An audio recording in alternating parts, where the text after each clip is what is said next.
2025 LGBTQ plus pavilion. So when I talk about this topic, I talk about Tom and Thomas have a dream to share the stage with three amazing women. And this dreams come true this year, so very, very special to share this amazing topic because it's going to be very, really fantastic to talking about the new trends we have for the LGBTQ plus community. One of these is sustainability and so intelligence artificial will be one of that. So I just want to share the stage with three amazing women we have in our industry. So we will talk about these different topics, so I hope you enjoy that. So please welcome. Are you ready? So the first one I want to introduce to the stage is Concetta Demma, please. Darling, thank you. The unconditional hospitality and of course unconventional hospitality and represents for great destination in Italy as well. You have a lot of experience in sustainability and one of the biggest supporters we have for LGBTQ plus community in Italy and all across Europe. Please welcome to the stage and thanks for joining us. So the second one is Giovanna Ceccherini, brand manager Saunders Beach from Italy. Welcome. Giovanna has an incredible experience in hospitality, of course. She teaches me a lot, and we were talking about AA and a lot of things about the project we have at Saunders Beach, and especially, last but not least, and Rika Jean-Francois, please welcome to the stage, my darling. I love your jacket. So, ladies, welcome to the stage, the ITB 2025. I think it's going to be a very big, huge moment because three different women, three different personalities, three different incredible women we have in our industry. So, thanks, very, very pleasure to share the stage with single of you. Very, very emotional for that. So, with an applause because we have the girl power here on the stage. So, we got power we have. It's amazing. So, I have the first question for you, Giovanna, because we are here to talking about different trends for the LGBT plus community, and it's a very, very special moment for all of us. I have a question. Can you describe your experiences with RA in the LGBTQ plus tourism industry? Start from this. Okay, so thank you Giuseppe, thank you everyone for being here. And what we do with the AI. Actually, we're using AI in a very,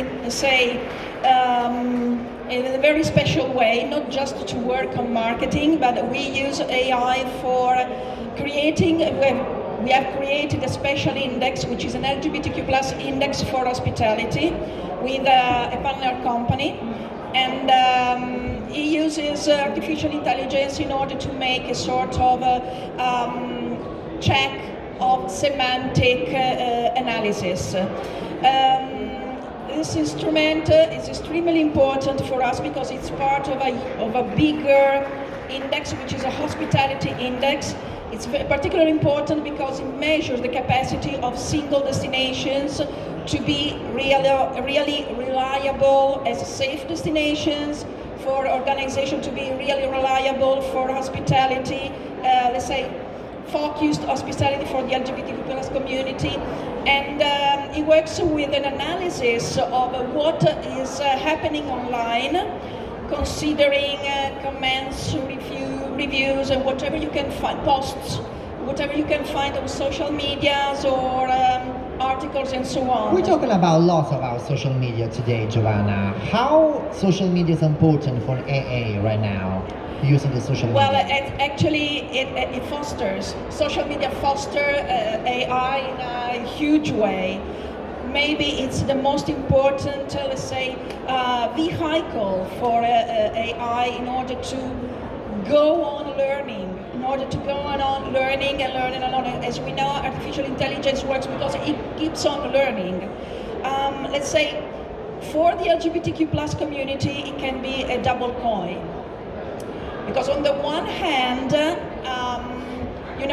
are some specific, for example, airports have been experiencing and possibility of using AI for profiling people, you know? But sometimes they are just based on binarism, man, woman. Whatever goes outside of this binarism is not recognized.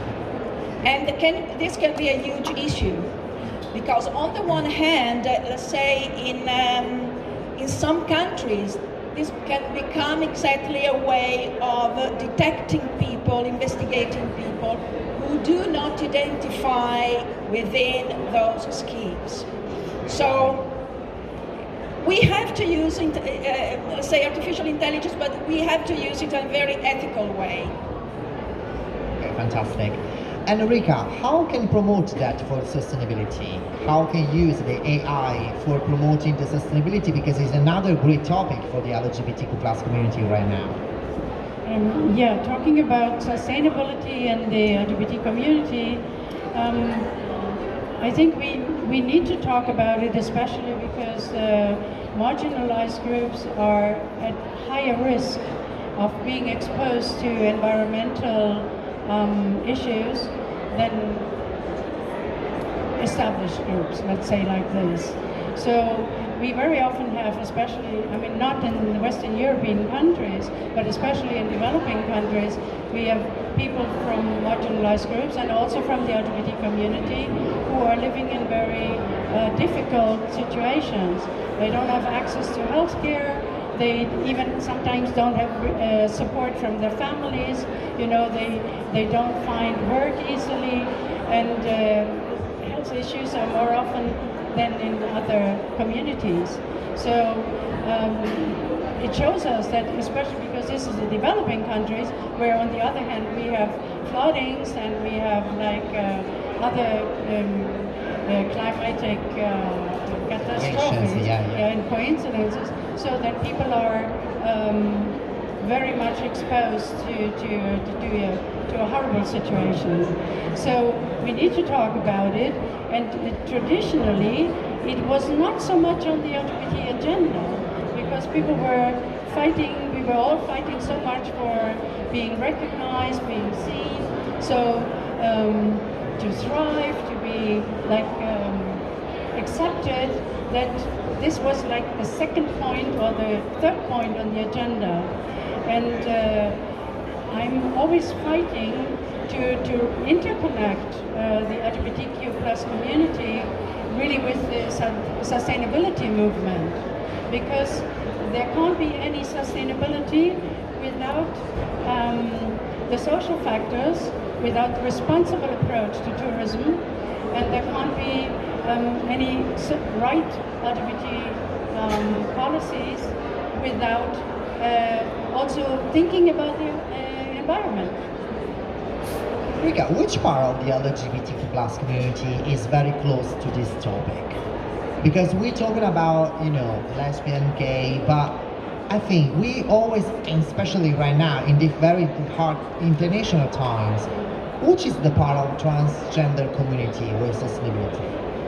I mean, the transgender community was the one who started with Stonewall, so of course they have always played a very, very important role, and this is so horrible that especially this is not recognized now for some political reasons in some countries. Exactly. This That's is my horrible. question. Yeah, but there have been like Harvey Milk, and a lot of people have been engaging themselves for social justice and sustainability in the LGBT history.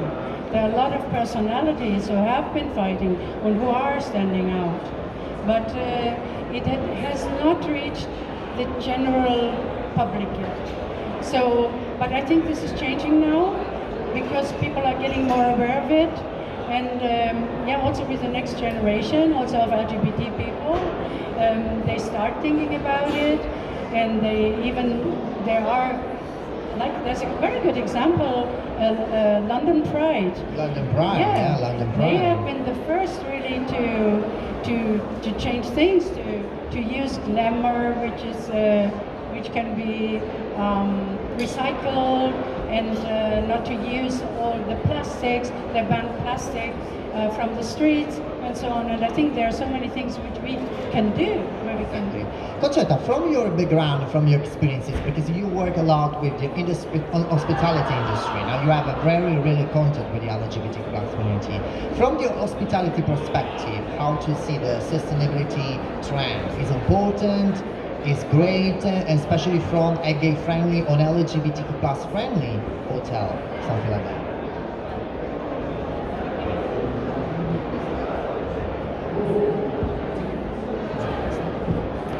Can you hear me? Okay. Sure. Well, the answer is it depends. Depends from the people working in the hospitality industry. By the way, anybody here is in the hospitality industry? Anybody works in hotels? Hotel? Ah, okay. Where? Okay, perfect. Any influencer here? Just because I can give you the answer depending also on the sector you're working in. Okay, we have an influence. Anybody else from tour operator? What do you do? Just marketing, okay, marketing. Journalist or student? Okay, student, okay. You? Marketing, okay, perfect. No, she's part of the team of Giovanna. Okay, okay, perfect. We have the club. No, okay, and when hotels approach to sustainability, they are more focused on the environmental and economical challenges. So not because they don't want to care about inclusion, it's just because they don't choose to study, they are not aware on how to also engage with LGBTQ plus community, and sometimes it starts everything if there is a law. If there is a law that is mandatory, okay, we need to do something. But you know, it's difficult if it happens like, okay, we have to do something because we really care. Of course, it needs to be sustainable economically, but I tell them always, if you don't care about people, it doesn't work. It's not about having a label, a green label, or a rainbow label. If this kind of travelers, they don't see the trust factor and the authentic factor, they see you as a greenwashing or a pinkwashing, so it never works. I like to talk about livability also. It's about, and also LGBTQ plus travelers or in tourism industry, they are a lot focused about the human rights, that it's okay, but sometimes they are not aware about sustainability. So this is what, in my experience with hospitality industry. So we need to match better these two issues. So when I do also some operation as a mystery guest, I see something like in hospitality industry, they are more aware about, you know, what we can communicate.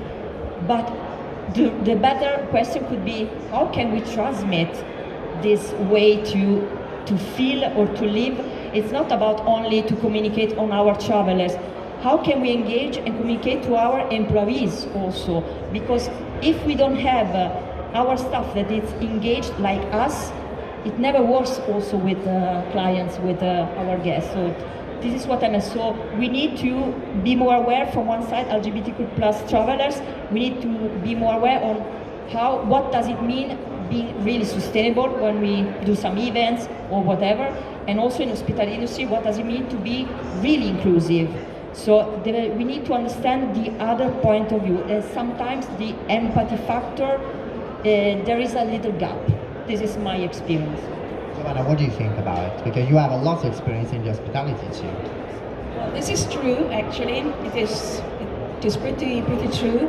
And well, what I can feel is that actually things are changing. I mean, in recent years, maybe because there have been so many activities and people talking about gender and inclusion and D&I and everything, hotels are little by little trying to understand what they can do in order to become more and more sustainable from a social point of view. This is an evolution from the social responsibility we have with the ESG in general. Also, the perspective from an hospitality entrepreneur is that you need to invest. You need to think that in order to attract with new products, with a new way of communicating, how inclusive you are, how well involved and committed to be hospitable for everyone means you need to invest.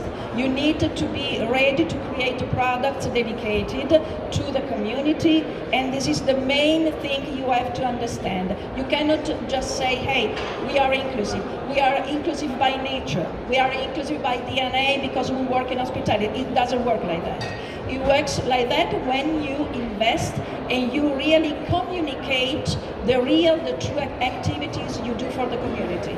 That's what you say, Rika, no? About how these topics are really, really important, not just for the second in agenda, the third place in agenda, but the first place in agenda right now. No? You say that exactly. Yeah, I think as I said, there is no real sustainability without social justice. And social justice for the LGBT community is what we've been fighting for so many years. But to really get deep into the subject is, as you said, we need to invest money, we need to train our staff, we also need to train even our consumers as much as we can. We have to give them information as well on do's and don'ts, you know. And we have to persuade also destinations that it is not, because there's still this old misconception that when you travel to a destination as an LGBT person, you want to invade the country, change the country, make it gay or whatever. There's so many conscious and unconscious bias still from tour operator side, but also from destination side and from the people who live in the destinations. And this is why we need others, also the tour operators or the destination NTOs, to work with us to train everybody working in the tourism industry all along the supply chain, so that they can forget about all these. I mean, that they, as you said, we need compassion, that people start to understand what it is all about. It's not about having gay parties all the day or every night. It's about just being accepted as a human being and to be welcomed and to feel safe. And we are far from that. I mean, there are some destinations which are ready, which are welcoming LGBTQ plus travelers since a long time, but we still have a long way to go. That's why with Queer Destinations we're doing these trainings. We really try to make it also very affordable, because it's not about just how can we make money, but it's about emission. And for me, I mean, I'm also coming from the human rights background and sector. It's a mission that we all have. You have an example from your experience, Rika, because you have a lot of experiences. You are very, very big supporter for this topic. You remember a destination or an example of where you're saying now about that? And a destination can be a great example for the other destination to involve this topic in the future.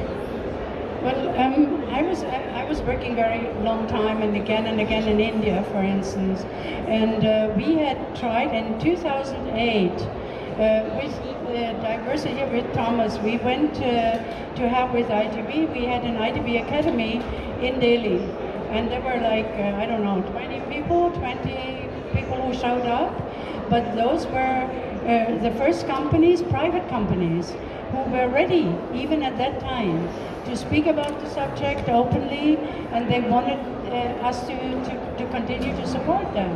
And I've been in contact, of course, with them since then. So, but the environment, the general environment, was in a way hostile, not from the people on the street, because that's a different, every country, every destination has cultural differences, so I wouldn't say it's a totally hostile surrounding in India, no, it isn't. But from the government side or from the political side, people were not ready to welcome LGBTQ persons, and still they're not. but still, for me, it's important then to start with the progressive thinking tour operators or hotel owners of a destination, because they can make a difference, and then we can use tourism as a tool to open doors. And I still believe that tourism is a strong tool to open doors for social justice, and I mean also for sustainability in general. Concetta, for engaging the new generation, you are such a big part when Rika talking about the progress and the future. How to engage the next generation, because sustainability is much very hot topic for the new generation. Lots of this niche, but now lots of brands support the sustainability. What is your best approach for that?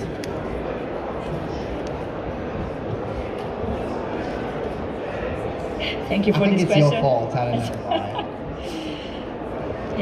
This is a very topic that I really care about, because I'm also a professor with some young, with the Gen Z generation.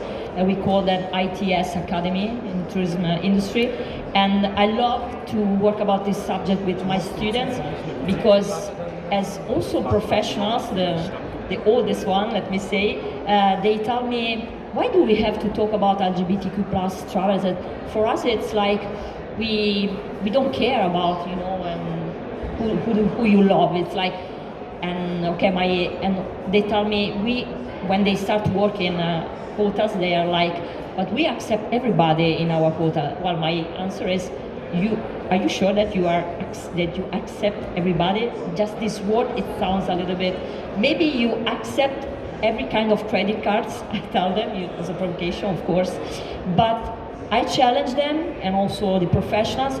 So let's see some website.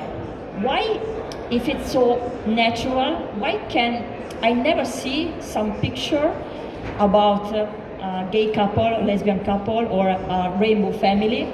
So if it's so natural and normal, why there is always the traditional family or the traditional straight couple, you know? And they're like, yeah, but do you think it's really important to? Yes, but it doesn't mean if you are, what I tell them, it's always, if something it's not so important or priority for you, it doesn't mean that it's not important for this kind of target. So even though, and I do some coming out when I speak to my students, it's like I tell my story, I share my vulnerability too, and so what happens is magic, because there are some women or girl or guy that also came out, you know, or also they tell me about their parents. Somebody, because they tell them, we don't think this is very important, and somebody is like, well, my mother is lesbian, she has this kind of problem when she travels. It's like, oh my God. And of course the storytelling, and I help them to use, I do some team building, and I challenge them to watch on Instagram, because Instagram is something that it's very common for Gen Z generation. And I tell them, so look at and how influencer in the sector, how they communicate. Look for some stories, find out what are their problems, what are their fears when they have to travel. So when you understand yourself throughout other experiences, throughout other stories, you can be more empathic, you know. And what I do with them is also some mystery guest by phone. I tell them, you can choose whatever hotel you want in Italy. So act like you are a gay couple or a lesbian couple, whatever you want, and ask and tell them. So let's hear their reaction. And it's like, oh my God, and they feel like they know how they are treated. And sometimes it happens something like, well, we prefer that gay people, they come better during the low season. And they're like, what the fuck? You know, they tell, are you kidding me? And they start getting angry with the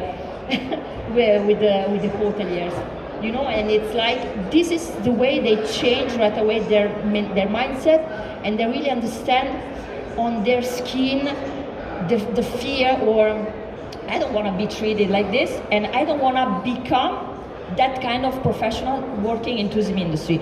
So using storytelling, Instagram, their tools. So this is the way to engage with Gen Z generation. And we used also these students with a story about the sustainability that won the Top 100 Stories Awards. And so it was something magic happened because the boomer together with the Gen Z generation had a connection. And so there was something special that happened, and it was like, oh my God, we thought we were so different, but at the end they find more connection that they haven't thought ever. So just because of listen actively, what are your fears, what are you worried about, in the two ways. And so this is just as simple as it is. Great to know.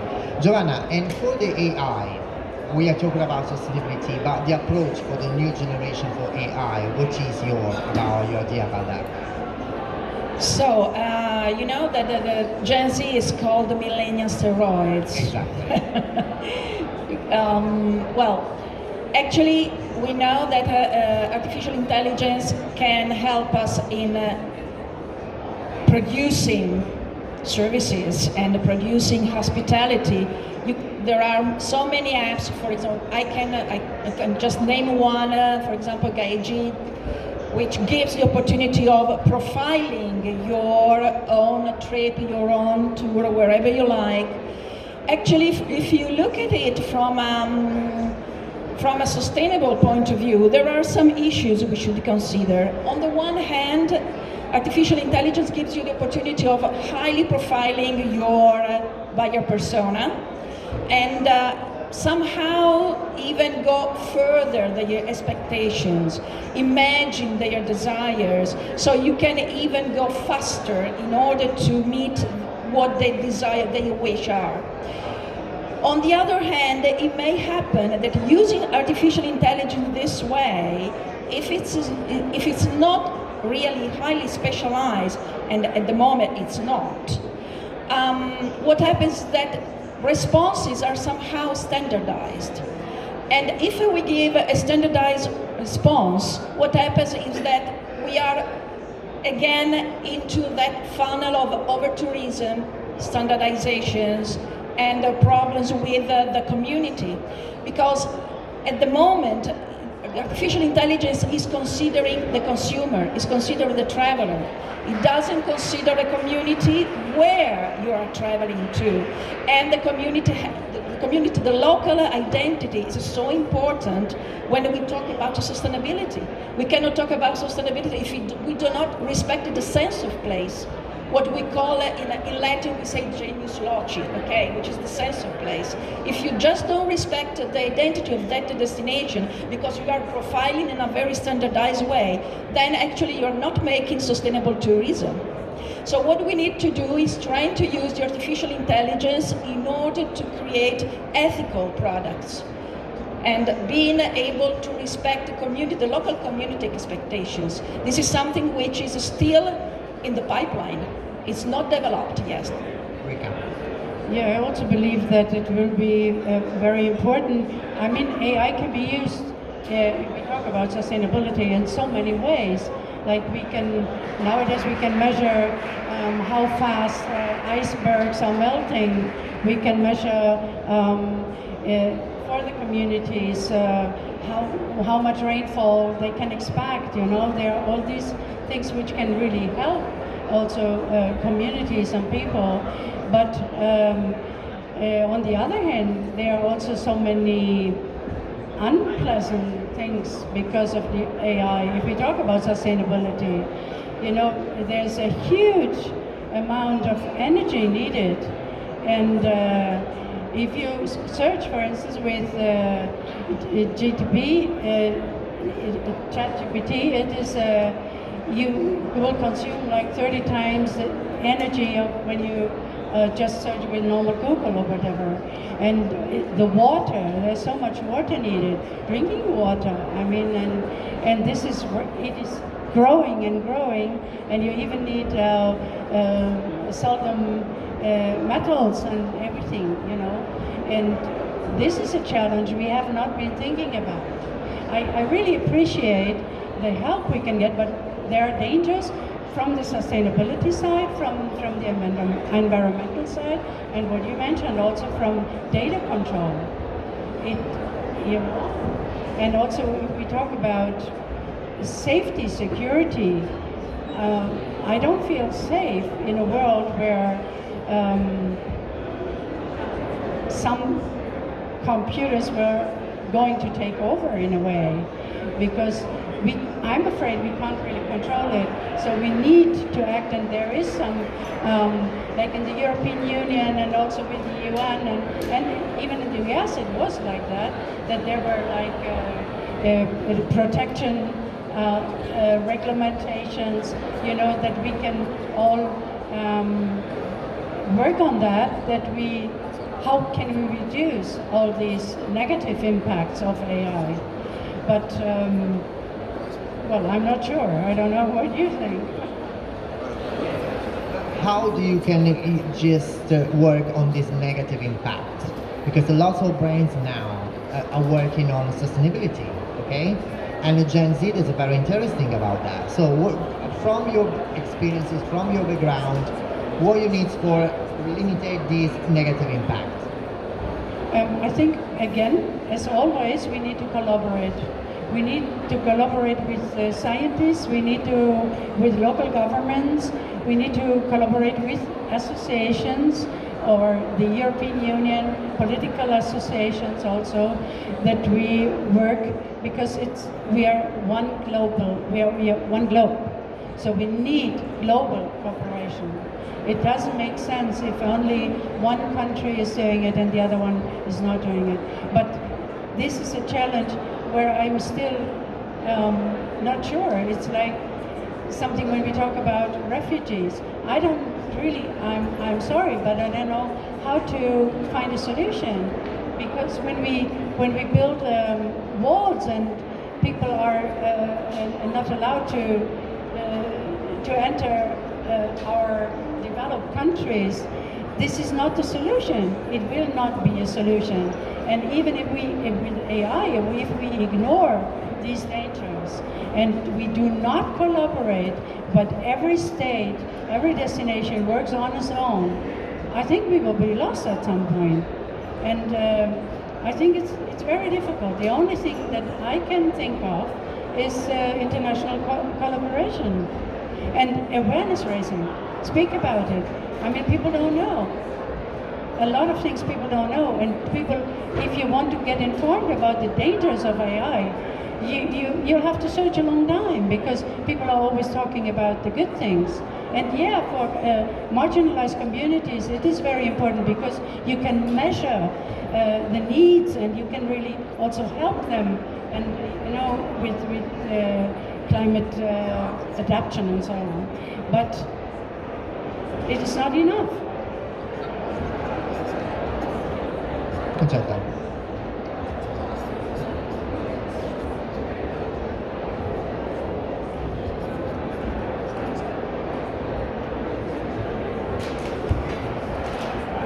Maybe it's me, it's my energy. I don't know. I think it's your because I don't know. It's Every single microphone doesn't work with you. I don't Somebody know. don't want me to talk. I don't know. It's emotion.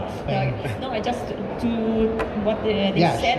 sure, The challenge with my experience with Gen Z generation, it's like the AI. It's a big tool. Like imagine a Ferrari, but if we give a Ferrari to those people that have no idea on how to drive, it's like it can be very dangerous for everybody. So what I've seen and realized that they take for granted everything because they wanna be fast.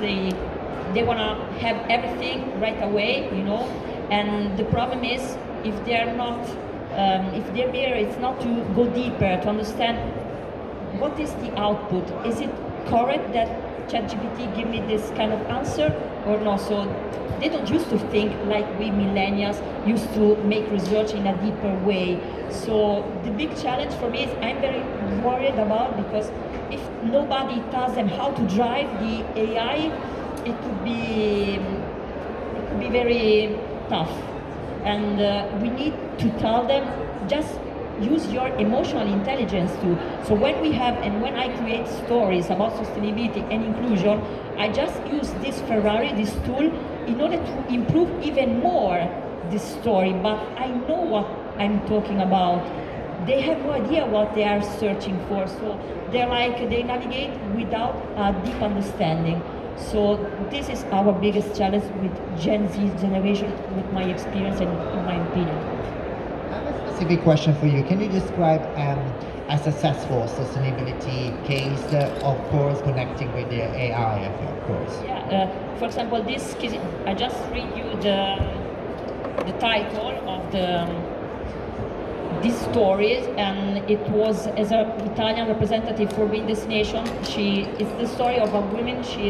Her name is Manila. She's almost 80 years old, and it was the renaissance of a boomer.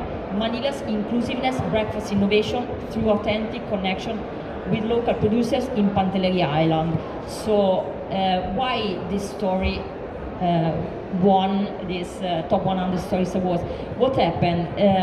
We used her story, so telling also the challenges, what were their fears. We engaged with the Gen Z generation, with the hospitality industry, and so we use some tools from AI just to improve, the soul. We need to find, first of all, the soul of this person working in a hospitality industry, and then we figured out, thanks to the AI tools, just how to tell a better story, because we have the basic, but then we need AI tools just to improve and to engage better with all the stakeholders involved.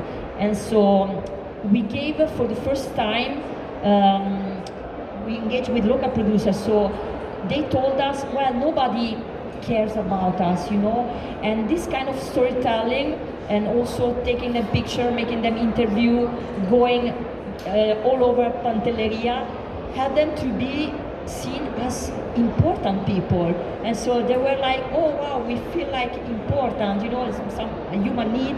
And we created some breakfast experience also for vegetarian, vegan, lactose intolerant, celiac people, because the food, also with sports, of course, is the first thing that connect people in a deeper way. So, and the LGBTQ plus community has to do with also this kind of food lifestyles. And in Italy, especially, when I talk about the connection between the food lifestyle, for example, vegetarian, vegan options, with the LGBTQ plus travelers, they're like, what does it mean? It's like, how could be connected? And when I tell them, well, it's because of human rights, first of all, there is more sensibility about this kind of topic. It's about livability, it's about a lifestyle, healthy issues. So the more you care about human rights and human connection, the more you care also about what you want to eat, what you want to put into your body, And so this way they can understand better also all the LGBTQ plus issues, about what their problems are. So we need to start from the food in order to engage them at other levels too. So this is my experience, because, especially in Italy, we cannot start, and it's more difficult to start just from the LGBTQ plus issues and then to other side, because it's not priority in their mind in the hospitality industry. So we need to, like I use this metaphor, it's like when a child, they don't like vegetables, and you need to put some vegetables into the dish in another way, so they can eat it, and they have no idea, but they eat it. So the same thing, the same strategy also with hospitality industry. Giovanna, you from Italy, exactly. So, what do you think about Concetta? No, she said exactly my opinion is exactly the same. I mean, if we talk about food, the food is something which reunites the whole world, of course. Going back to the importance of artificial intelligence and how the Generation Z is using it. Actually, what we are testing is that it's true. Generation Z is using artificial intelligence to to find responses, to create their own itineraries and tools and whatever. Exactly. Google Maps. On Google the other hand, they question everything, but they question with a feeling of anxiety. And anxiety is another aspect which cannot be undervaluated, because maybe the perception of Gen Z is that the world is changing, and actually they don't know where they are going to. They use strategies and tools to get responses, but there is a whole world about sustainability in a special way they are very, very keen on, but they don't know exactly where to go and who they should get in touch with. Usually our perception is that they question mainly the elderly people like I am, and they question everything, but then on the other hand it's difficult for them to understand where to go, and they don't accept to get the risk, and that creates anxiety. This is a very important aspect for their future, and also in tourism and also in hospitality it plays a role. Rika. I agree. Anxiety plays a big role, and also psychologically. I mean, there have been a lot of research lately that stability is not the same as it was in the previous millenniums, actually. But I think since last year there are more Gen Zs than millennials living on this world. Yeah. So there has been this little generational change, but I still, but if we talk about, not only about AI, but if we talk about sustainability, we see a positive change if it comes to environmental consciousness. And also, I mean, lately we also had elections here in Germany, and it was very interesting that the urban young generation, the Gen Z, that they are all waking up, that they don't want conservative parties, and they want to work on the environment. They have this energy because they see that their tomorrow might not be easy, and they start to reconnect, because in between there was nothing going on. I mean, there was Greta Thunberg, but it was only her, and then there was COVID, and then it was forgotten, in a way. But they are picking up the ball, I think, right now, and they see that there is an interconnection between society, environment, and humanity. And this gives me hope in a way that they will not give up, and they will not just sit and Google and I mean, they will, because it's a TikTok generation already. So they will. But at some point, I have the hope that they will wake up and try to save the planet. So you're very optimistic, but I love it. So we have a very spell of time. Thank you to all of you. I don't know if you have questions on the floor. Dan, you have a question?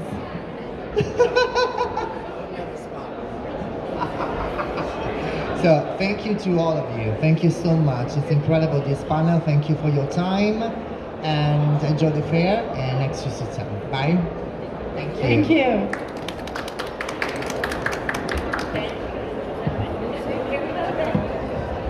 Oh, we want to thank Giuseppe Giulio.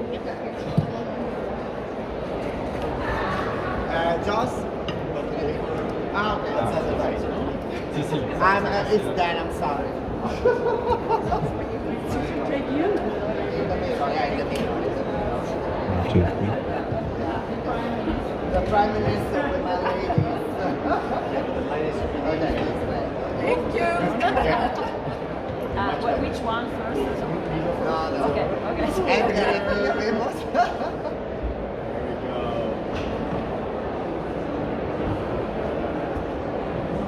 Okay, and then Edgar, okay. No, 50. Thank you. Oh, I didn't take one. I didn't take one. I didn't take one. For Miami, for Miami. Thank you.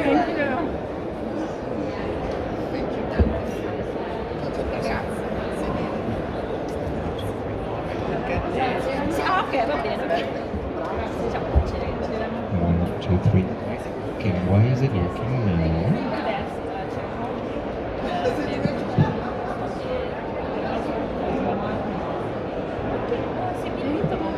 Ok. 1, 2, 3, 4. I don't know why is it working. Why is it working? Why?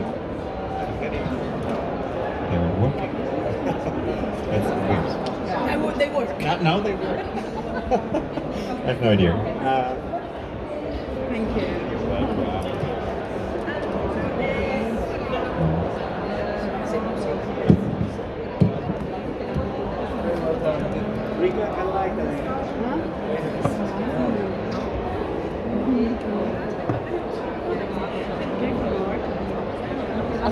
Aspetta un attimo che